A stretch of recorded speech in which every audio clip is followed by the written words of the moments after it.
Welcome to Mini Vlog! Hi mga mima ko, ito nga pala yung kaganapan ng February 14, araw ng mga puso. Siyempre, yung i-above nyo, busy-busy sa paggawa ng mga pangregalo sa kasama yan sa buhay. O, diba? Yan, may pa-heart-heart pa nalalaman. Nagsimula ko dyan umaga 8 AM, hindi natapos ako 1 AM.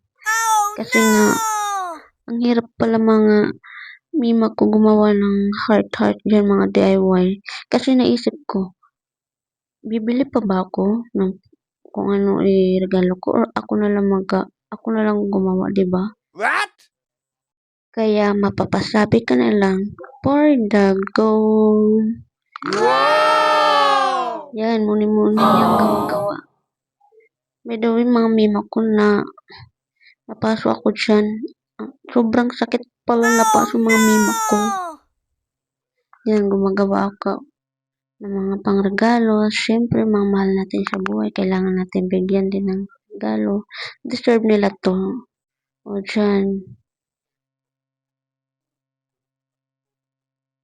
mga ilang piraso yung nagasto ko ng bond paper or color paper ng mga apat-apat, bali 8. Tara, mga mima ko, samahan niyo ako sa paggawa.